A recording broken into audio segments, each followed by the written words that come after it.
Kapaglaom, maayong buntag kaninyong tanan. Ang atong hilisgutan karong Pebrero 25, giuluhan og ang labing malipayong katawhan. Ang atong teksto makita sa Salmo 16:11. Igapakita mo kanako ang dalan sa kinabuhi. Sa imong presensya, anaa ang kaupnganan sa kalipay. Sa imong kabot, adunay kalipayan, nga sa imo walay katapusan. Kapaglaom, ayaw paghuna-huna nga kung ikaw magalakaw uban kang Hesus, ikaw magalakaw nga masulubon. Ang pinakamalipayong katawan sa kalibutan, mao kadtong musalig ang Hesus ug malipayong nagabuhat siyang kabubuton.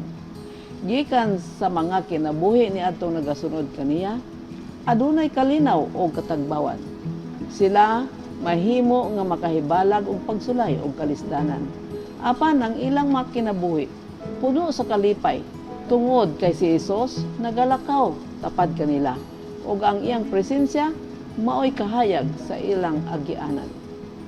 Kung kamo magabangon sa buntag, pagbangon uban ang pagdaig sa Dios sa inyong mga ngabel. Ug kung kamo magaadto sa inyong buluhaton, pag-adto uban sa pag-ampo nga tabangan kamo sa Dios. Paabot sa usa ka dahon gikan sa kahoy sa kinabuhi. Kini makapahupay ug makapabag-o ug magapuno ang inyong kasing-kasing sa kalinaw o kalipay. Ipunteng ang inyong mga nauhuna ngadto sa manluluwas. Ibulag ang inyong kaugalingon sa kapuliki sa kalibutan ug lingkod ilalim sa langdong ni Kristo. Ug unya taliwala sa kagubot sa matag inadlaw nga pagbuhat ug panagsumpaki ang inyong kusog mabag-o. Kinahanglan nga kita malaumon pag maglingkod usahay ug una-unaan kung giunsa sa manunubos pagkanaog gikan sa langit, gikan sa trono sa Dios aron sa pagpakita sa katawhan kung unsa ang ilang madangatan, kung lamang ilang ihiusa ang ilang pagkahuyang sa kusog sa Dios.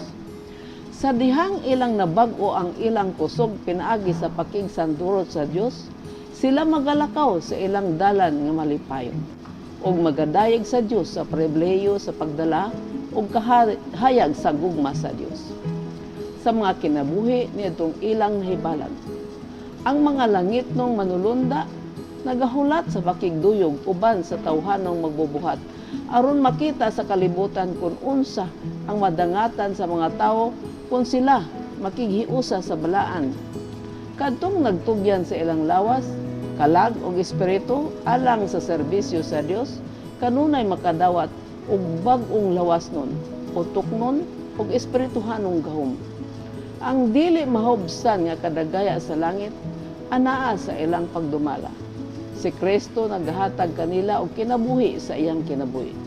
Ang Espiritu Santo magabutang sa kinataas ang mga kusog aron sa pagbuhat sa huna-huna o kasing-kasing.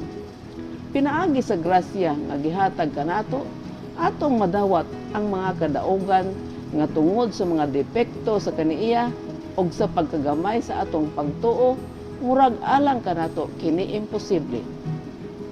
Sa matag usa nga magahalad sa ilang kaugalingon alang sa buluhaton sa Dios, ug walay pagdumili, paghatagan og gahom alang sa pagkabot sa dili masukod nga mga sangputanan. Kapaglaom, dili nato huna-hunaon nga kung kita nagalakaw kang Kristo, kinahanglan kita magalakaw sa kasubo. Apan ang pinakamalipayong katawhan, mao kadtong nagasalig ug malipayong nagabuhat siyang kabubuton. Tinuod nga kita makasugata og mga kalisod ug pagsulay.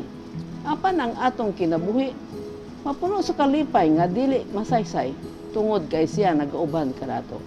Busa matag buntag ug matag gabi ang atong mga pagtuaw maong pagdayeg ug pagpasalamat tungod sa iyang tabang kanato kanunay. Ang balaang espiritu maoy magabutang sa mga pinakahataas nga kusog nga magbubuhat sa atong mga huna-huna ug kasing-kasing sa tanan nga nagahalad sa ilang tibuok nga kaugalingon ngadto sa Dios, paghatagan og gahom alang sa pag-angkon sa dili maihap nga mga panalangin.